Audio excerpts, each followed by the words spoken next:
სულ რამდენიმე წუთის წინ მივიდა რუსეთის პირველი დიპლომატი სერგეი ლავროვი ეუთოს მინისტერიალზე. ის უკვე შეხვდა ეუთოს წევრი ქვეყნის სახელმწიფოების საგარეო საქმეთა მინისტრებს და რამდენიმე წუთის წინ მინისტერიალი ოფიციალურად უკვე გაიხსნა. ადგილზე იმყოფება ასევე საქართველოს საგარეო საქმეთა მინისტრი ილია დარჩიაშვილიც და ახლა ევროკავშირის წევრი სახელმწიფოები ამ წუთებში სხედან სერგეი ლავროვთან ერთად ერთმაგიდასთან და გააჟღერებენ უკვე საკუთარ გზავნილებს და დაგმობენ რუსეთის აგრესიას.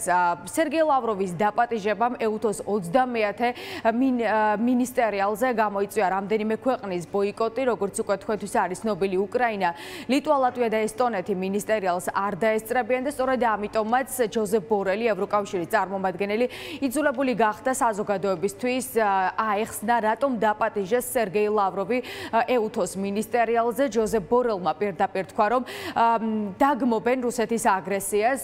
სერგეი ლავროვს პირდაპირ ეტყვიან, რომ რუსეთი არის ოკუპანტი ქვეყანა, რომელიც იტაცებს სხვა ქვეყნის ტერიტორიებს და გარდა ამისა მისი დასწრება ეუთოს მინისტერიალზე არის აუცილებელი იმისთვის, რომ უთხრენ რუსეთს, რატომ არის ეს ქვეყანა იზოლირებული და ლავროვმა პირდაპირ კრემლის ლიდერს ვლადიმირ პუტინს უთხრას, რომ ასე გაგრძელდება იქამდე, სანამ არ შეწყდება რუსეთის აგრესია. About your decision to allow Russia Foreign Minister Lavrov ლავროვმა კიდევ ერთხელ უნდა გაიგოს ყველასგან თუ რატომ გმობენ რუსეთს და რატომ არის ის იზოლირებული. კარგი შემთხვევა იქნება მისთვის ამ შეხვედრის მონაწილეებისგან პირდაპირ მოისმინოს თუ რატომ გმობენ რუსეთს და რატომაა ის იზოლირებული. შემდეგ კი ის შეძლებს დაბრუნდეს კრემლში და შეატყობინოს კრემლის მეთაურს, რომ ევროკავშირი და ეუთო რჩებიან ერთიანი რუსეთის აგრესიული უკანონო ქცევის წინააღმდეგ.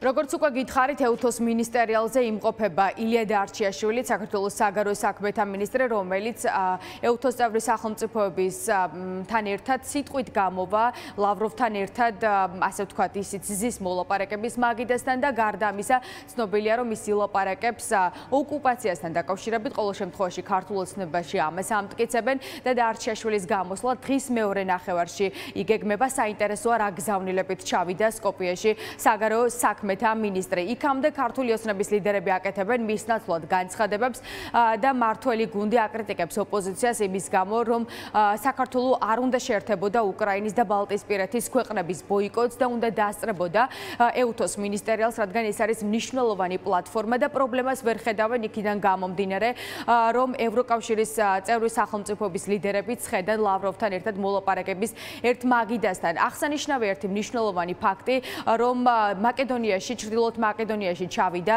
სახელმწიფო დეპარტამენტის ლიდერი ენტონი ბლინკენი, თუმცა ის მინისტერიალს არ დაესწრება, მინისტერიალის გახსნის ცერემონიალსაც არ დაესწრო და ის უკვე გაემგზავრა ისრაელში და როგორც უკვე გითხარით, ის ადგილზე არ იქნება. ქართულ ოცნებაში პირდაპირ ამბობენ, რომ ამ პლატფორმას გამოიყენებენ იმისთვის, რომ ისაუბრონ საჯაროდ ოკუპაციაზე და რუსეთის დანაშაულებრივ ქმედებებზე საქართველოში. აღმოჩნდა, რომ თურმე ერთ სივრცეში ყოფნა არ არის დიდი პრობლემა, ხომ გამოდის თქვენი კომენტარიდან აქედან გამომდინარე. ეს არის მთელი ფარისეულობა იმ უაზრო პოლიტიკისა, რომელიც აქვს ხოლმე ოპოზიციას. კიდევ ერთხელ ისინი არიან ჩვეულებრივი ამყოლები. ნახეს, რომ რამდენიმე ბალტიის ქვეყანამ თქვა, რომ ისინი პროტესტს არჩევდნენ, უკრაინამ თქვა, რომ არჩავალ და ამაზე აყოლილებმა იფიქრეს, არა საქართველოს ეროვნული ინტერესები და რამის სხვების ეროვნული ინტერესები. ჩვენ ყველა ფორმას ვიყენებთ სწორედ იმისთვის, რომ საქართველოს ეროვნული ინტერესები წარმოვადგინოთ. რადიკალურმა ოპოზიციამ სადა ჭიქაში პატარა ნიავის მოწყობა, თუმცა ესეც კი არ გამოუვიდათ, როდესაც თქვეს, რომ საქართველო არ უნდა ჩავიდეს, საქართველოს ბოიკოტი უნდა გამოუცხადოს თურმე ეუთოს მინისტერიალს. ეს ხდება მაშინ, როდესაც ჩვენ საზოგადოებამ საერთაშორისო მედიაში პირდაპირ ნახა ინფორმაცია, რომ ამ მინისტერიალს ესწრება ამერიკის შეერთებული შტატების სახელმწიფო დივანი, ამ მინისტერიალს ესწრებიან ევროკავშირის უმაღლესი პოლიტიკური თანამდებობის პირები. EUTOS 20-ე მინისტერიალზე რამდენიმე ქვეყნის ლიდერი არ იმყოფება, ესენი არიან უკრაინა, ლიტვა, ლატვია, ესტონეთი, რომლებმაც სერგეი ლავროვის დაპატიჟებაზე ბოიკოტი გამოაცხადეს და არ დასწრებით, ასე ვთქვათ, გააპროტესტეს ლავროვის დასწრება EUTOS 20-ე მინისტერიალზე, როგორც უკვე გითხარით, ჯოზეფ ბორელმა ახსნა მისი იქ დასწრება და პირდაპირ თქვა, რომ საკმაოდ მწვავე და კრიტიკულები იქნებიან რუსეთის ხელისუფლების მისამართით, რაც შეეხება ილია დარჩიაშვილის გამოსვლას. ილია დარჩიაშვილი დღის მეორე ნახევარში ისაუბრებს ლავროვის პირისპირ და ვნახოთ გაბედებს თუ არა საქართველოს საგარეო საქმეთა მინისტრი ისაუბროს ოკუპაციაზე, თამაზ გინტურის განზრახ მკვლელობაზე და საქართველოს ტერიტორიების უკანონო მიტაცებაზე.